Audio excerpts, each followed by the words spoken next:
ஜெகன்மூர்த்தி அவர்கள் கைது, தலைமறைவாக உள்ளார், போலீசார் வலைவீச்சு தேடுகிறார்கள் என்று அயோக்கியத்தனமான செய்திகளை பரப்புகின்ற அற்ப ஊடகங்களே, சாதி வெறியில் கண்ணாக உள்ள கேவலமான ஜென்மங்களே, இப்படிதான் நம்ம பேச தோணுது. ஏன்னா ஒரு தலைவனை, குறிப்பாக விளிம்புநிலை மக்களுடைய பட்டியலின மக்களுடைய வளர்ச்சிக்காக கட்சி நடத்தக்கூடிய ஒரு தலைவனை பார்த்து இல்லாத ஒரு விஷயத்தை பரப்பக்கூடியவங்களை அயோக்கியவாதிகள் நம்ம என்ன சொல்ல முடியும்? ஏன்னா இவ்வளவு ஒரு மோசமான ஒரு கேவலமான ஜென்மங்களால் தான், இப்படி ஒரு சாதி அழுக்கு நிறைந்த ஊடகங்களால் மட்டுமே தான் நடக்காத ஒரு செய்தியை நடந்தாக போடக்கூடிய இந்த அயோக்கியத்தனமான விஷயம். ஏன் இந்த விஷயம் நடந்தது, எதனால காவல்துறை அங்க போனாங்க, இது குறித்து வீடியோ நம்ம முழுசா பார்க்கலாம். நிம்மதி ப்ராப்பர்ட்டி மேனேஜ்மெண்ட், உங்கள் பழைய வீட்டை புதிய வீடாக மாற்றலாம் வாங்க. அதாவது தமிழ்நாட்டுல எத்தனையோ அரசியல் கட்சிகள்லாம் இருக்கிறாங்க. உதாரணத்துக்கு இப்ப நம்ம அண்ணன் சீமானுடைய கட்சி நாம் தமிழர் எடுத்துக்குமே, அவர் போலீஸ் ஸ்டேஷன் விசாரணைக்கு வரணும். என்ன பண்ணாங்க, சம்மனை கொடுக்க போனாங்க. சம்மனை வாங்கலையா, செவுத்துல ஒட்டு வந்தாங்க. இதுதான் ப்ரொசீஜர். இத்தனைக்கும் எஃப்ஐஆர் இருக்கின்றது, கோர்ட்ல கேஸ் இருக்கின்றது, எல்லாமே இருக்கு. அவருக்கு இந்த மாதிரி ஒரு நடைமுறை பின்பற்றீங்க. அப்புறம் அங்க போயிட்டு நடந்த அத்துமீறல், அதெல்லாம் வேற விஷயம். பல தலைவர்கள்லாம் இருக்கிறாங்க. எத்தனையோ தலைவர்கள் நிறைய ஊழல் வழக்குல, நிறைய கொள்ளை வழக்குல இங்கெல்லாம் கூட இருக்கிறாங்க. இதுக்குன்னு எஃப்ஐஆர் அவங்க பேர் இருக்கும், போலீஸ் விசாரணைக்கு அழைப்பாங்க, சம்மன் கொடுப்பாங்க. இதையெல்லாம் யாருமே வரல, எஃப்ஐஆர் உங்க பேர் இருக்குது, கோர்ட்ல உங்க கேஸ் பெட்டியில் இருக்குது, இதுக்கெல்லாம் நீங்க வரலன்னா அங்க போயிட்டு நீங்க அவங்க அரெஸ்ட் பண்ணுவீங்க.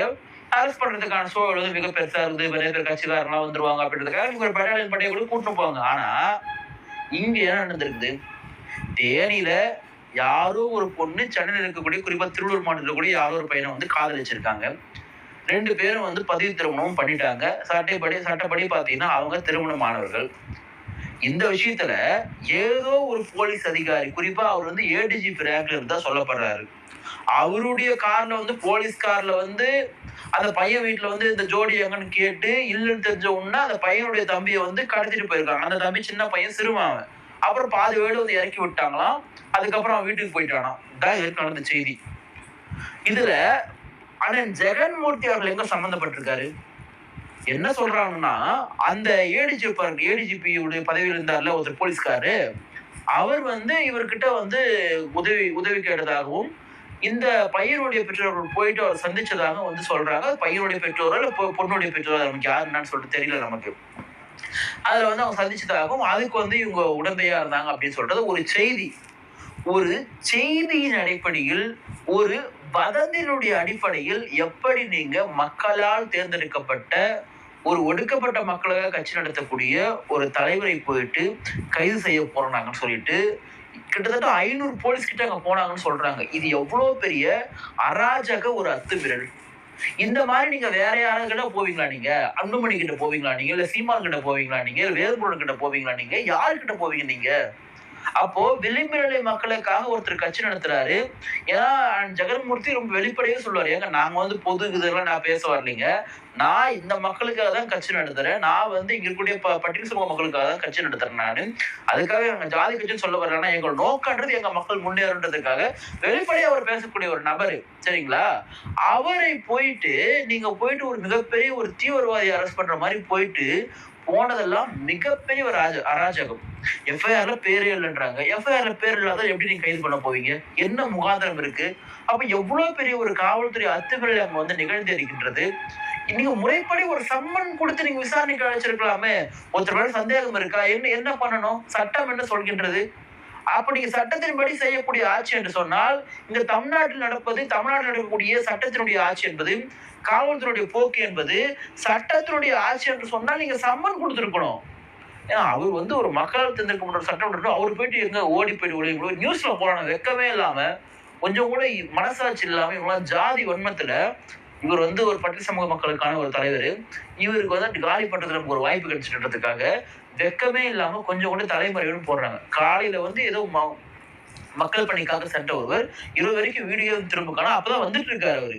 அதுக்குள்ள போயிட்டு வீட்டுக்குள்ள போயிட்டு அந்த வீடுகளை கதவெல்லாம் செக் பண்ணி மிகப்பெரிய ஒரு அத்துமீறலை நேற்றைக்கு காவல்துறை நடந்து செய்திருக்கின்றது. உண்மையாக இந்த அரசு என்பது எந்த அளவுக்கு இன்னைக்கு ஒரு அதிமுக கூட்டத்தில் இருக்காரு, ஒரு எதிர்நிலையில் இருக்காருன்றதுக்காக அவர் உங்களுக்கு ஜெகன்மூர்த்தி அவர்கள் உங்களுக்கு எந்த அளவுக்கு ஒரு அச்சுறுத்தலா இருந்தா நீங்கள் இப்படிப்பட்ட ஒரு செயலை செய்திருப்பீங்க? ஒரு காவல்துறைக்கு எப்படி ஒரு துணிவு வரும்? ஒரு அரசினுடைய ஒரு இங்க இருக்கக்கூடிய தமிழ்நாடு அரசினுடைய குறிப்பா திராவிட மாடல் முதல்வருடைய கட்டுப்பாட்டில் இயங்கக்கூடிய இந்த அரசு ஒரு மக்களால் தேர்ந்தெடுக்கப்பட்டக்கூடிய ஒரு சட்டமன்ற உறுப்பினர் நடத்தக்கூடிய விதம் இதுதானா? ஒரு விடுதலை மக்களுக்காக கட்சி நடத்தக்கூடிய ஒரு தலைவர் நடத்தக்கூடிய விதம் இதுதானா சொல்லிட்டு ஒரு மிகப்பெரிய ஒரு கேள்வி நமக்கு இருக்கின்றது. இது மிக மோசமான ஒரு அணுகுமுறை இது. முறைப்படி நீங்க சம்மன் கொடுத்தீங்கன்னா வந்து நேர்ல வந்திருக்க போறாரு. உண்மையாவே இங்க இருக்கக்கூடிய அரசு என்பது நாளுக்கு நாள் உதாரணத்தை ஒண்ணு சொல்றேன் நான். இவர் இந்த மாதிரி பண்றாங்களா? திமுக கூட்டணில விசிக இருக்கு. விசிகாவிற்கு எவ்வளவு நெருக்கடி இதே திமுக அரசு கொடுக்கின்றது, இதே அரசு கொடுக்கின்றது, இதே காவல்துறை கொடுக்கின்றது. இப்ப இதெல்லாம் இங்க இருக்கக்கூடிய முதலமைச்சருக்கு தெரியாதா? இதெல்லாம் எங்களுடைய ஆட்சியாளர்கள் அமைச்சர்களுக்கு தெரியாதா? கூட்டணியில் இருக்கக்கூடிய விசிகாவிற்கும் டாக்டர் திருமாவிற்குமே இந்த நிலை. இவர் வந்து எது நிலையில இருக்காரு? இவர் எவ்வளவு மோசமா நடத்துவாங்க? அப்போ ஒரு சின்ன ஒரு விஷயம் வந்துடக்கூடாது. முகாந்திரம் என்ன இருக்கின்றது? ஒருத்தரை போயிட்டு நீங்க எஃப்ஐஆர்ல பேர் இல்லாதவரை போயிட்டு எப்படி கைது பண்ண முடியும்? எனக்கு அந்த ப்ரொசீஜரே புரியல. அவரை நீங்க சம்மன் தான் கொடுத்துருக்கணும். அவர் மேல உங்களுக்கு சந்தேகம் இருக்கிறதா? சம்மன் கொடுங்க. அதுல உங்களுக்கு யாரும் தடை சொல்லல. அதுக்கு அதிகாரம் இருக்கிறது. சம்மன் கொடுத்தா வந்து விசாரணைக்கு ஆஜராக போறாங்க. அதுக்கப்புறம் நீங்க நடக்கக்கூடிய ஆக்ஷன் நீங்க எடுத்துங்க. அந்த பாதிக்கப்பட்ட குடும்பத்தை சார்ந்த அந்த அம்மா காணொலி வந்து போடுறாங்க. இதுக்கும் ஜெகன்மூர்த்தி அவர்களும் சம்மந்தமே கிடையாது. நியூஸ பார்த்தா நானே தெரிஞ்சுக்கிறேன். இது ஏன் தான் பண்றான்னு எங்களுக்கே தெரியல அப்படின்றத அம்மா விளக்குறாங்க. அப்போ ஒரு அரசியல் காழ்ப்புணர்ச்சி, குறிப்பா நான் ஜெகன்மூர்த்தி அவருடைய சட்டமன்ற உரைகளை நீங்க எடுத்து பாத்தீங்கன்னா, இங்க இருக்கக்கூடிய பட்டியலின மக்களுடைய கல்வி குறித்த நிதி, பட்டியலின மக்களுக்காக ஒதுக்கப்படுகிற நிதியெல்லாம் எங்க போச்சு, என்ன பண்ணிட்டு இருக்கீங்க அப்படின்ற மிக தெளிவான விளக்கங்களை இங்க இருக்கக்கூடிய சட்டமன்றங்கள் வந்து கேட்டிருக்காரு. அப்ப இந்த மாதிரி கேட்கறதெல்லாம் இங்க இருக்கக்கூடிய ஆட்சியாளர்களுக்கு பிடிக்கலையா? உங்களுக்கு எரியுதா? அப்ப அதனால இந்த மாதிரிலாம் பண்றீங்களா அப்படின்ற கேள்வி நமக்கு அடிப்படையிலே வருது இல்லையா? அப்போ ஒரு நபர் வந்து இங்க ஒடுக்கப்படுகிற மக்களுக்காக ஆக்டிவா பேசக்கூடிய நபரை நம்ம எப்படியாவது முடக்கிடலாம் அப்படின்ற ஒரு உதாரணம் தான் அண்ணன் ஜெகன்மூர்த்தி அவரோட வீட்டுல நேற்றைக்கு நடந்த அந்த காவல்துறையுடைய அத்துமீறல். மிக மிக மோசமானது. இது சட்டத்தினுடைய ஆட்சியே கிடையாது. இந்த மாதிரி நீங்க மற்ற தடவை நடக்க உங்களுக்கு எல்லாம் மனசு வருமா? எத்தனை திமுக அமைச்சர்கள் மீது ஊழல் குற்றச்சாட்டு இருக்கின்றது. ஈடு எத்தனை முறை போய் ரைடு பண்றாங்க. அப்ப அன்னைக்கெல்லாம் போயிட்டு நீங்க அவங்களுக்கெல்லாம் கொடுக்கக்கூடிய ரெஸ்பெக்ட் இங்க ஏன் கொடுக்கல? ஒரு மனிதனுடைய ஒரு தனிப்பட்ட சுதந்திரம் அங்க மீறப்பட்டிருக்கிறது. இது ஒரு குறிப்பிட்ட மக்களுக்காக, ஒரு குறிப்பிட்ட மக்கள் வளர்ச்சிக்காக உழைக்கக்கூடிய ஒரு தலைவனுடைய வளர்ச்சியை எப்படியாவது ஒடுக்கிடலாம், தடுக்கலாம் நினைச்சக்கூடிய இந்த மாதிரி முயற்சிகள்லாம் ரொம்ப ரொம்ப அபத்தமானது, ரொம்ப மோசமானது. இது நிச்சயமாக இதற்கு தமிழ்நாடு காவல்துறை விளக்கம் வந்து கொடுக்க வேண்டும். இதற்கு அவர்கள் மன்னிப்பு கேட்க வேண்டும். ஏண்டானா நீங்க நடத்திருக்கக்கூடியது ஒரு நாட் ஓன்லி ஒரு தனிப்பட்ட நபராலும் பார்க்க முடியாது. அவர் வந்து ஒரு கட்சியினுடைய தலைவர். அந்த கட்சி யாருக்கான கட்சி? இங்க இருக்கக்கூடிய ஒடுக்கப்படுகின்ற மக்கள் வளர்ச்சிக்கான ஒரு கட்சி. அப்படி ஒரு நபரை முடக்க வேண்டும் என்று நேற்று செயல்பட்ட விதம் என்பது ரொம்ப ரொம்ப மோசமானது. எஃப்ஐஆர்ல பேரே இல்லாத ஒருத்தரை போய் அரெஸ்ட் பண்ண போறோம், எங்க அவர் தேடக்கூடிய செயல்லாம் பாத்தீங்கன்னா ரொம்ப ரொம்ப மோசமானதாக நான் பார்க்கிறேன். நானு உண்மையாக இது மிகப்பெரிய ஒரு அபத்தம், மிகப்பெரிய ஒரு அத்துமீறல் நேற்று நடந்திருக்கின்றது. ஏன்னா ஜெகன்மூர்த்தி அவர்களுடைய செயல்பாடு என்பது என்ன என்பது மக்களுக்கு தெரியும். தொடர்ந்து கேவி குப்பத்துக்கு போறாரு, மக்களை சந்திக்கிறாரு, அந்த மக்களுக்காக தொடர்ந்து மக்கள் வளர்ச்சிக்காக பேசுறாரு, சட்டமன்றத்தில் செயல்படுறாரு. ஒரு நல்ல ஒரு சட்டமன்ற தொடர்ந்து செயல்பட்டு கொண்டே இருக்கிறாரு. அவருடைய அரசியல் வளர்ச்சி உங்களுக்கு பிடிக்கல அப்படின்னா நீங்க அரசியல் ரீதியா அணுகுங்க, விமர்சனம் பண்ணுங்க. ஆனா அதை விட்டுட்டு காவல்துறையின் மூலமாக அவருக்கு அச்சுறுத்தல் கொடுப்பதெல்லாம் பாத்தீங்கன்னா மிக மிக மோசமானது. ஆனா இதுக்கெல்லாம் பயந்துருவாங்க நீங்க நினைக்காதீங்க. ஏன்னா புரட்சி பாரதம் கட்சி எப்படிப்பட்ட கட்சி, எதையெல்லாம் பார்த்திருக்கின்ற கட்சி என்பது இங்க இருக்கக்கூடிய எல்லாருக்குமே தெரியும் அப்படின்றத நம்ம சுட்டி காட்ட விரும்புறோம்.